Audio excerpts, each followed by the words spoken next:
Jesus' followers continued to spread the word about him. They traveled by foot and boat, inviting other followers of Jesus to join them in sharing the good news about Jesus. Everywhere he went, people believed what Paul was teaching and chose to start following the way of Jesus. But some simply couldn't believe what Paul was saying, and others were threatened by Paul's message and began trying to find ways to stop him. They were also thrown in jail. Despite this opposition, Paul kept telling others about Jesus.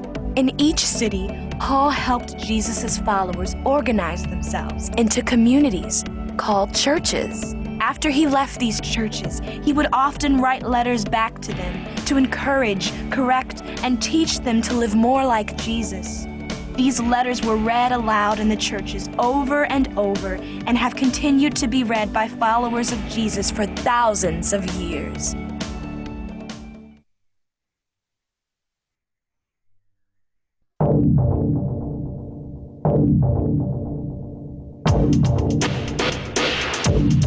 As Paul traveled all around telling people about Jesus, the Holy Spirit compelled him to return to Jerusalem.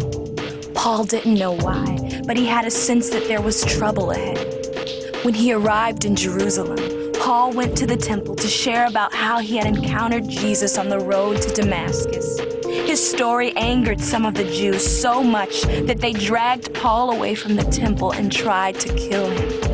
Just before they could, a group of Roman soldiers arrived and arrested Paul. On their way to the jail, Paul asked if he could say something to the crowd that had gathered. The soldiers agreed, and Paul told them about his experience on the road to Damascus. When Paul told them that God called him to share God's message with non-Jews, called Gentiles, they started screaming for him to be killed.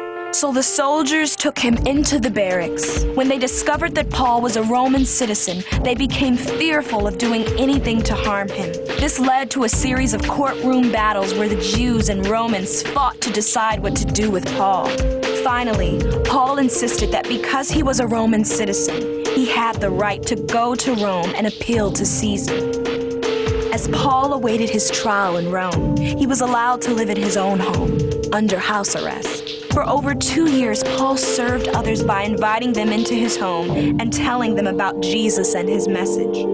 Paul was eventually let go and began to travel again, but was quickly arrested and returned to Rome. This time, he was forced to live in a cold dungeon, chained like a criminal. Eventually, he was executed by the Roman government. Unfortunately, Paul wasn't the only apostle to be executed for what he believed and for telling others about Jesus. In fact, almost every one of the original disciples of Jesus was killed. All of them, except for one.